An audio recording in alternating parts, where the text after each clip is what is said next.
Pada siang hari ini, sama-sama kita akan merenungkan satu firman Tuhan mengenai dua macam dasar.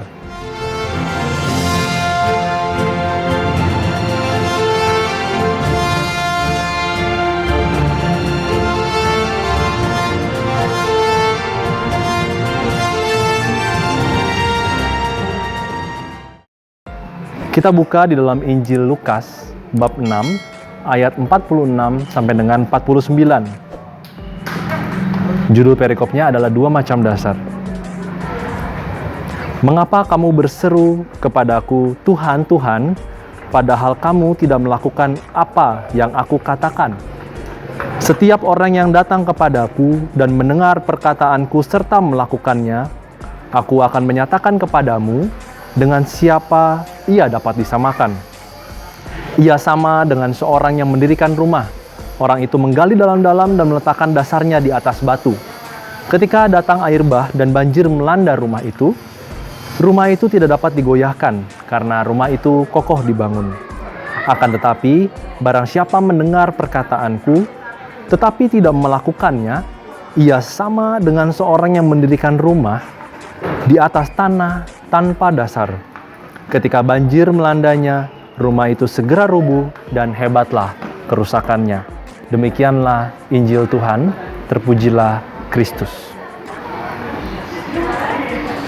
Teman-teman yang terkasih, Tuhan sebenarnya menghendaki untuk setiap kita melakukan apa yang dikatakan oleh Tuhan.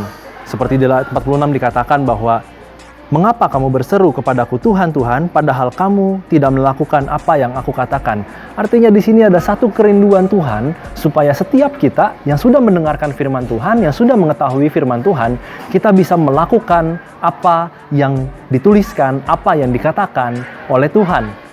Nah, apakah kita sudah melakukannya? Kita lihat kenapa kita harus melakukan apa yang dikatakan oleh Tuhan. Pada akhir cerita kisah ini adalah Yesus memberikan perumpamaan kepada kita mengenai dua macam orang yang membangun rumah. Ada dua kontras kejadian yang digambarkan dalam perumpamaan Yesus ini. Yang pertama di ayat 48, perumpamaan Yesus dikatakan bahwa orang ini mendirikan rumah di atas batu. Ketika air bah datang, banjir datang, rumah tidak goyah karena rumah itu kokoh dibangun. Tetapi yang kedua, Yesus mengatakan perumpamaan orang yang kedua, dia membangun rumahnya di atas tanah tanpa dasar. Ketika air bah banjir datang, rumah itu rubuh dan rusak sangat parah. Kita lihat dua hal ini. Yesus mengatakan perumpamaan dengan dua kontras ini.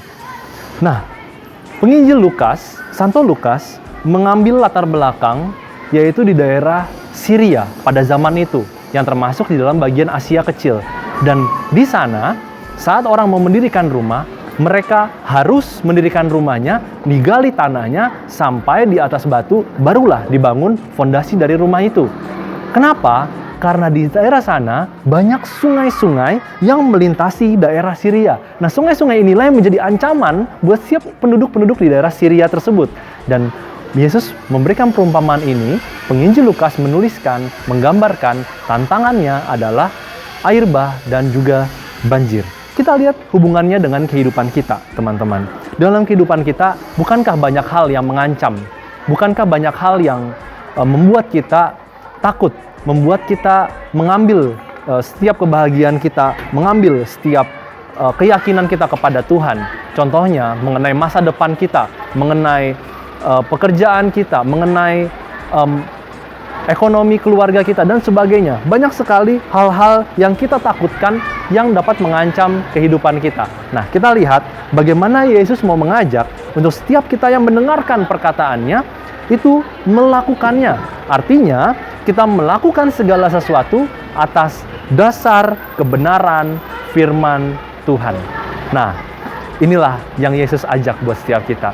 Saat kita sudah membaca firman, saat kita sudah merenungkan firman Tuhan, kita harus melakukannya.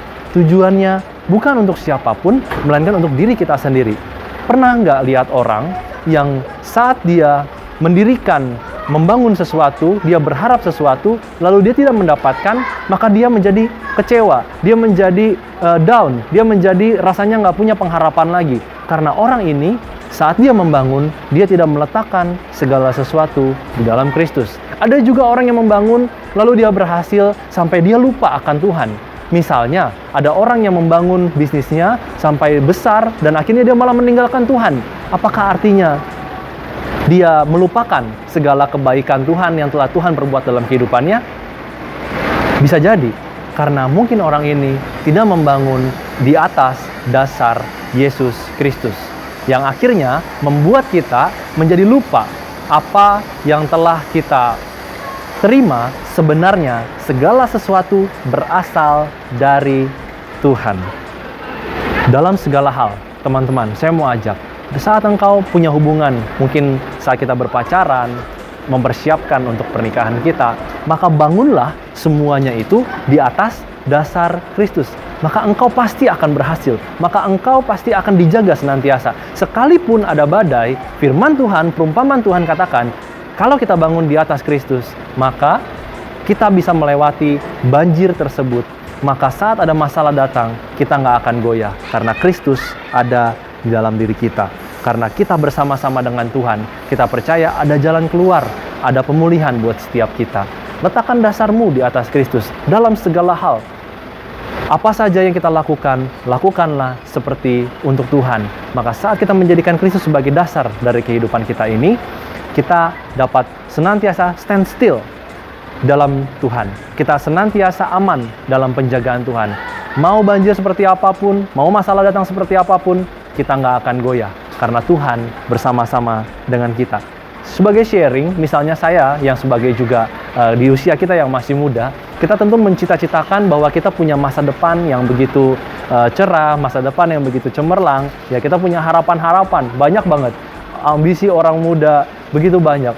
Itu nggak salah. Justru kita harus punya hal-hal tersebut supaya kita selalu bersemangat dalam kehidupan ini. Tetapi, teman-teman jangan lupa, banyak tantangan, banyak kesulitan yang akan kita hadapi. Pasti ada kesulitan, tapi Tuhan janjikan saat kita bangun bersama dengan Tuhan, saat kita berjalan bersama dengan Tuhan, kita letakkan pengharapan kita di dalam Tuhan, maka kita percaya kita akan bisa melewati semua masalah-masalah tersebut. Sebagai ayat pendukung, saya bacakan di dalam Roma bab 12 ayat yang ke-12. Bersukacitalah dalam pengharapan, sabarlah dalam kesesakan, dan bertekunlah dalam doa. Dikatakan bahwa bagaimana kita punya pengharapan dalam Kristus, bersabar bersama dengan Kristus saat ada kesesakan, masalah yang menimpa kita, dan juga kita untuk selalu bertekun di dalam doa, menantikan setiap janji-janji Tuhan digenapi dalam kehidupan kita. Kita percaya di dalam Kristus kita akan memperoleh setiap apa yang menjadi impian kita. Asalkan kita memberikan semuanya harapan kita di atas dasar Kristus. Dan kita tidak melupakan bahwa Kristuslah yang memberkati setiap langkah kehidupan kita. Segala hal yang baik, segala hal yang buruk, semuanya Tuhan akan campur tangan dalam setiap kehidupan kita. Semoga teman-teman semua boleh selalu membangun dasar di atas Kristus dan menjadikan Yesus sebagai segala-galanya dalam kehidupan kita. Amin. Tuhan Yesus memberkati.